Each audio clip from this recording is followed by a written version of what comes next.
Gente va a ver esto, o sea, obviamente yo ya los conozco y la conversación con contexto es mucho más fácil, pero la mayor cantidad de personas no saben quiénes son, ni de dónde empezaron, ni de dónde vienen, y cuál es el contexto de que nos estamos cagando de risa, pero a la posta, acá hay dos personas que tienen 19 años, yo a los 19 años era un pendejo pajero, igual que ahora, que tengo 21, y ustedes están creando una aplicación que ya tiene cientos de miles de usuarios y con $2,5 millones de dólares encima.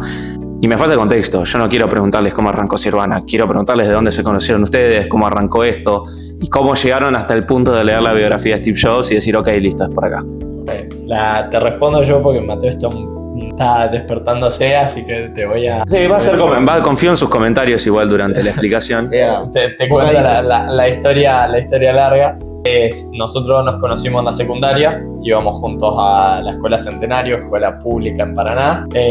Nos conocimos cuando a los 11 años nos empezamos a llevar muy bien, hacíamos los dos muchas cagadas, empezamos a hacer cagadas juntos y a programar juntos, entonces ahí fue como ese... El primer empujón de rebeldía y de prefiero ser un pirata en vez de un Navy SEAL sin startups. Y desde entonces, nada, siempre fuimos mejores amigos y siempre hablábamos de todo lo que nos gustaba y siempre llevaba para ese lado, para el lado de la tecnología, para el lado de startups, para el lado de programación. Yo creo que vos viste lo que es mi pieza con todos los pósters y demás. Y bueno, yo era más expresivo con eso, pero a él también le gustaba. Y eso nos empezó a gustar por... Creo que había una obsesión, o sea, viendo esa foto creo que había una obsesión más que gusto. Sí, ni hablar. Pero a mí era como que estudiar a esos que eran los mejores, era como el mayor placer que por lo menos yo tenía de chico, de poder devorarme un libro que hablaba sobre eso, sobre founders de empresas de tecnología o gente que había hecho cosas enormes. Y nada, nos comprábamos cursos juntos, leíamos libros juntos, nos los cambiábamos, íbamos a clase juntos. Y así fue como empezamos a programar, como nos empezamos a interesar por las startups. Y después cuando tuvimos el problema que Sirvana resuelve, dijimos, che, ¿y si cofundamos algo? Tratando de entender un poquito más para atrás, obviamente ustedes no estamos hablando de dos personas que tenían padres con empresas o un contexto general en el que tuvieran gente a la cual preguntarle, de la cual aprender o de la cual orientarse para hacer todo este tipo de cosas. O sea, ¿cuál es el contexto? ¿Cómo los llama? ¿O cómo logran dos personas decir, ok?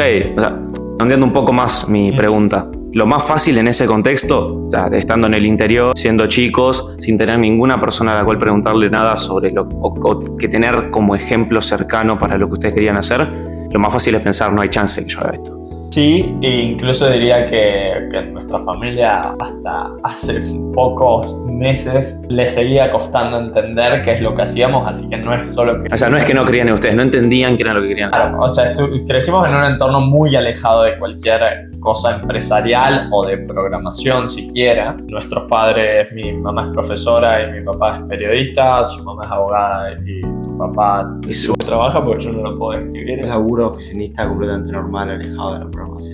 No, pará, boludo, trabaja es el director de minería. Sí, pero digo, es sentado con una compu analizando informes de minería all day, all night. Ok. Y nada, yo por mi lado, mi mamá de chico me obligaba a leer, entonces fue como que al principio lo odiaba con todo el corazón y leía porque me obligaba y después fue como, ok, me obligan, voy a tratar de leer algo que me gusta. Y bueno, ahí encontré la biografía de Steve Jobs y más de ese temas relacionados a Silicon Valley y fue como que me volvió loco, era como empresas, gente... Pero no pensaste, ok, es imposible que yo llegue a esto, o decías quiero ir por este lado y no sé hasta dónde voy a llegar, o dijiste yo quiero estar acá. O sea, ¿cuál de los tres? Creo que siempre hay en Founders un grado de ser... Delusional. El grado de decir, puedo hacer todo. Y creo que teníamos bastante esa sensación de que si queríamos hacer algo, lo íbamos a hacer. Y entonces sí fue como leímos los libros y decíamos, esto está buenísimo, lo podemos hacer y lo podemos hacer mejor. Entonces sí había un poco de eso, pero sí también pesaba él. No tenemos nada de ayuda, no podemos consultarle a nadie, no puedo agarrar y hacer una family and friends round para empezar Sirvana porque nadie sabe qué es una startup siquiera. Entonces sí fue mucho de nosotros mismos creer que en algún momento íbamos a poder hacer algo que funcionara. ¿Y la primera idea fue Sirvana? Sí. O sea, que hicimos juntos, sí, antes programando, hicimos más boludeces, una app de restaurantes que tengo el mail con Kasek a los 15 años, que les pedí si me daban $100,000. O sea, a los 15 años le mandaste un mail a un fondo de inversión pidiéndole $100,000. Sí, a Kasek. Ahora sé que son el fondo más grande de inversión de Latinoamérica, pero en el momento era... No, busqué fondo de inversión, salieron ellos primero y le mandé, che, tengo esta idea, me dan plata. ¿Te contestaron? Me contestaron bien, porque me motivaron una banda, me dijeron, mirá, por ahora no, pero si tenés más tracción, sí. Entonces yo dije, listo, tengo $100,000 y Tracción. hago andar la app. Y entonces como que me súper enfoqué en hacer andar la app, no la hice andar, pero aprendí a programar mucho más y nada, desembocó en hacer Sirvana. Y no, hicimos Sirvana, sí fue lo primero y lo hicimos por mero problema personal. Al principio ni siquiera queríamos crear una empresa. Era como buscábamos a ver si podíamos trabajar para alguien que lo estuviera haciendo y le hablamos a todos los comparadores de precios y nadie compartía nuestra visión. Entonces, O sea, la primera idea fue trabajar para alguien y aprender sobre startups y empresas en el camino, en lugar de hacerlo ustedes. y fue más de che, tenemos esta idea de algo que nosotros necesitamos, debe ya existir, buscamos y no existía. Entonces fue, ok, lo más similar a lo que queremos hacer de organizar todos los productos del mundo en un solo lugar eran los comparadores de precios, que comparaban las 5 tiendas, y fue como que dijimos, escribámosle y a ver si nos dan un laburo y les explicábamos nuestra visión. No quiero comparar qué mayonesa está más barata, nos parecía mega aburrido. Además, yo tengo el problema que quiero ver ropa, tengo que abrir 52 pestañas, quiero buscar autos, tengo que abrir 52 pestañas, quiero buscar libros raros en inglés, tengo que buscar a ver dónde se venden esos libros. Entonces fue como mucho el problema, lo sentíamos nosotros y sí, fue bueno. Eso aparte creo que lo que vos decías de no tener a nadie que haga algo parecido, no tener ningún ejemplo, como el problema lo teníamos nosotros, era como que cuando estábamos muy cogidos y estaba todo muy mal, decíamos, loco, yo este problema lo tengo, ¿entendés? Yo personalmente lo tengo. O sea, si lo frameo bien y lo soluciono, no puedo ser el único que lo tenga, ¿entendés? Era más fácil seguir porque decías, esto alguien lo va a solucionar. O sea, yo el problema lo voy a seguir teniendo si no lo soluciono mañana. Era más fácil ser un irreverente que no escuchaba a tu viejo como te decía, loco, deja de aburrir. Después decía, no, o sea, este problema yo lo tengo y hay más gente que lo tiene y sentíamos que había algo cerca y que no estamos tan lejos de convencer a alguien que la ponga, que el problema existe, loco, y lo vamos a solucionar o vamos a intentar. Ok, y poniéndome en contexto temporal, o sea, ¿en qué momento dijeron, se miraron entre ustedes dos? O sea, ¿quién fue el que propuso la idea? ¿Cómo lo charlaron y dijeron, ok, arranquemos esto? Yo la experimenté bastante antes que él, pero él la experimentó. Claro, fue como que... Que vos se lo digas. O sea, yo ya... Fue así, yo en febrero de 2022, con 16 años, la primera vez que me crucé con el problema y mandé el primer video o mensaje relacionado a Sirvana al papá de un amigo que es programador. Le mandé preguntando, che, ¿viste esto que hace Tienda Mía? Viste que añade a Amazon, eBay, Macy's y no sé quién más.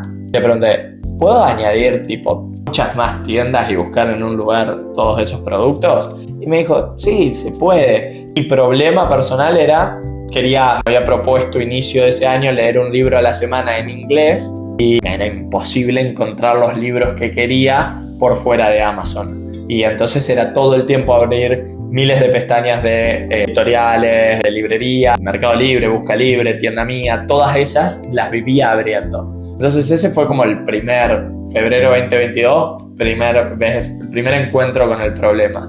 Después lo hablo con él, ponele 3 meses después, y me dice, ¿sabes que me pasó lo mismo pero con autos? Mi mamá quiere cambiar el auto y quería buscar un auto nuevo o usado, pero que si era usado que tuviera menos de 50.000 kilómetros y de presupuesto máximo $20.000. Y que para buscar eso fue 6 horas de poner todos los resultados de todas las tiendas en un Excel y dárselo a su mamá para que la mamá pudiera hacer lo que quería desde el principio.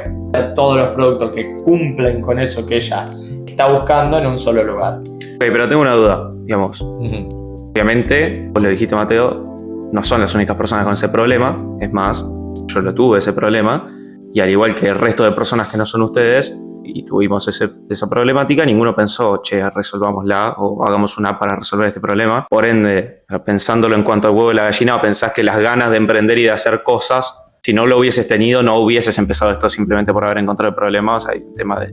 Hay un tema obviamente interno de que nuestro sueño era ser inventores de productos. O sea, nuestro máximo, no queríamos ser futbolistas, yo tenía pósters de Edison en mi pieza y decían, mi sueño máximo es poder inventar algo y vivir de eso. Entonces sí, obvio, acompañó mucho a que todo el tiempo estábamos viendo problemas y cosas que queríamos un ojo que no era el de una persona normal.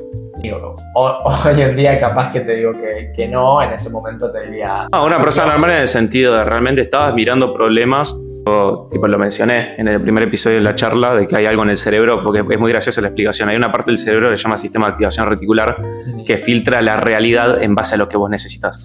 Y obviamente, como yo lo decía en el caso del software, si vos estás queriendo crear aplicaciones, vas a ver las aplicaciones con un ojo completamente distinto al de una persona que simplemente las está usando. Te vas a empezar a preguntar cómo funcionan, cómo la hicieron, quién la hizo, desde dónde. Y siento que pasa lo mismo en el caso de ustedes. Y ya se queda como consejo para todos los que vean este video. Es decir, realmente tenés que creer que podés hacer eso, tenés que visualizar un norte no tan específico, pero un norte per se hacia dónde querés ir, para que tu cerebro empiece a filtrar y empieces a ver las cosas de una forma que el resto de la gente no la va a estar viendo. No, 100% hay una pulsión de querer tener una startup y querer hacer un producto y querer, o sea, más allá de que realmente es un problema que como que veíamos que había que solucionar, cuando hacía mucho calor, no había funding, había pocos usuarios, mosquitos, estaba pasando como el culo y decías, ok, pará, pero estoy haciendo una startup, ¿entendés? Leí toda mi secundaria sobre esto, leí la biografía de Steve Jobs, vi como chupó pija él, estoy acá, ¿entendés? Y digo, ok, esto es parte del camino, ¿entendés? Para mí ayudó mucho tener acceso a tantos videos, tantas historias, tantas biografías, y como no conoces a nadie que está haciendo lo mismo, pero no te sentís solo porque conoces muchas historias de gente que hizo una startup, hizo un producto y pasó por algo parecido. Eso ayuda mucho a seguir también. Sí, sin duda. Una de las cosas de beneficios que creo que tiene haber empezado en Paraná es que como nosotros no conocíamos a nadie que hiciera cosas similares, lo único que hacíamos como para entender era ver las lectures de Y Combinator y tipo los videos que ellos hicieron en Stanford y demás. Entonces sí era no teníamos a nadie con quien hablar de esto, pero el consejo que recibíamos debido a eso era el de los mejores del mundo. Entonces sí como que crecimos siempre con una mentalidad muy Silicon Valley de lanzar rápido, buscar product market fit, todo lo demás no importa cuánto levantes, no importa la evaluación, lo único que importa es hacer algo que tus usuarios amen y demás. Entonces sí te diría que eso nos ayudó un montón, y no sé si hubiese sido posible 20 años antes sin YouTube, sin tanto contenido y sin internet. Uno de los consejos que más aprendí, que más me quedó, que nos dieron nuestros inversores de Estados Unidos, Jeff Rosen de Brown Ventures, pues él nos pusheó mucho a lanzar cuando no funcionaba nada, pero nada de que no podías buscar remera blanca. Pero él dijo, esa presión de que te estén viendo, aunque no hay nadie del otro lado, te hace que te importe. Si vos no hubieses subido el video con Lichu, capaz que decías, re bueno, tengo videos con Lichu, solo que no lo pueden ver porque es tan perfecto que todavía no lo subí. Lo subís y sentís esa presión de, no está tan bueno como yo sé que lo puedo hacer, y volvés a escribir más código, en tu caso, a hacer mejores videos. Ok, vuelvo a lo de antes para mantener la cronología. Estaban contando, antes de que detuviera la grabación, cómo se conocieron, dijeron que experimentaron el mismo problema. Okay, ¿cuál es el primer paso? El primer paso... ¿Cuál creían que era el primer paso? ¿Cuál decidieron que sea el primer paso? El primer paso, después de ver el problema, no fue decir empecemos una empresa, fue decir, como te contaba al principio, fue decir trabajemos para alguien que lo estuviera haciendo. Buscamos por todos lados gente o en Estados Unidos o acá que estuviera resolviendo el problema que nosotros queríamos, pero nadie lo hacía, y hablamos con varios comparadores de precio diciéndoles, che, tenemos esta visión que es, mi amigo no quiere comparar una mayonesa, lo que quiere es no tener que abrir 52 pestañas para comprarse una remera. Yo no quiero encontrar el libro más barato, sino que no puedo encontrar el libro raro que quiero leer de Silicon Valley en inglés. Y él era, no quiero encontrar el auto, no quiero comparar precios de autos, quiero encontrar opciones de lo que estoy buscando y verlas todas y elegir y demás. Entonces, como que planteábamos esa visión de organizar todos los productos del mundo, pero no como empresa, la verdad, como que no decíamos, che, lo mejor es empezar una empresa, ni lo pensábamos. Y como todos nos dijeron que no, y nos parecía, sí, capaz que teníamos ese ego o soberbia de decir, che, vos me estás diciendo que no y no tenés razón. Esto tiene que funcionar y vos no la estás viendo, pero esto es algo, o sea, nosotros tenemos el problema, entonces esto existe. Entonces sí, ahí creo que hay un poco de eso que vos decís, de decir, che, te están diciendo 15 tipos que no, y vos decís, ok, ustedes son los que están errados, no nosotros. Ok, pero el primer paso, ¿cuál fue? Porque, digamos, el primer paso fue preguntar. En mi caso, el primer paso cuando quería empezar a crear cosas es de, ok, Google, cómo crear una app, y voy a decir, ok, lo voy a hacer. Ni siquiera les voy a preguntar a ustedes si creen que tengo razón o no, porque su opinión me chupa 10 hectáreas de verga. Un poco soberbio tal vez, pero era de esa forma. Y ustedes decidieron empezar a preguntarle a la gente, empezar a pedirle a gente que les dé una mano o que opinen, o cuál fue el primer paso. Ok, pongámonos a programar esto. Sí. Sentémonos en una habitación en mi casa y empezamos a ver cómo lo programamos. Le preguntamos a gente, se mudaron automáticamente a la Sirvana Tower. O sea, ¿cuál fue el path? Esto que te digo de preguntarle a la gente si podíamos trabajar con ellos fue mucho antes de empezar, tipo, habrá sido 6 meses antes. Cuando vimos que lo íbamos a tener que resolver nosotros, lo primero que hicimos fue nosotros ya programábamos, fue tratar de entender cómo se podía resolver, tipo buscar, sí, de qué forma puedo obtener todos los productos de las tiendas. Ahí apareció el scrapping y demás, pero fue empezar a hablarle a los mejores programadores que podíamos conseguir, mensaje, cold email clásico, y decirle, tengo este problema, necesito ayuda, tipo, ¿cómo soluciono esto? Yo incluso contacté a un chileno que tiene unos papers que es muy picante, y el loco me respondió, bye. Sí. Claro, como uno imagina, che, ¿qué carajo me va a contestar este chabón? Y eso sé mucho más de lo que uno piensa. Yo le mandé una cosa que es una vergüenza. O sea, le mandé una pelotudez tremenda. Era como que yo te mandé, che, ¿cómo puedes hacer para scrapear 20 tiendas nube? Y te mandaba. Bueno, hoy es una boludez tremenda. Probablemente el 95% de las personas que estén mirando este video digan, la idea de qué es scrapear. Claro. Y nada, fue eso. Contactar mucha gente, contactar los mejores programadores que podíamos, tratar de pedir mucha ayuda, ya sea profesores nuestros o gente de la universidad o amigos que sabíamos que eran buenos programadores o conocidos que tenían conocidos que eran buenos programadores. Y una vez que como que ya empezábamos a juntar más o menos, che, esto se podría hacer así, como no nos dieron trabajo para hacerlo dentro de las empresas de comparadores de precios, dijimos, che, hagámoslo nosotros. Empezábamos ya a crear los primeros, estábamos en la secundaria todavía, y empezamos ya a crear los primeros scrappers y demás para obtener las tiendas. Y ahí terminó el año y era la decisión de qué vamos a hacer. Y lo hablamos y probemos un año. Si funciona. Y si ¿Cómo seguían en el secundario? Seguíamos en el secundario, entonces dijimos, terminamos. Se pusieron el límite de un año para nuestros padres. ¿Por qué nuestros viejos nos dijeron, ok, no van a ir a la facultad y nosotros los vamos a seguir bancando económicamente, pero tienen un año.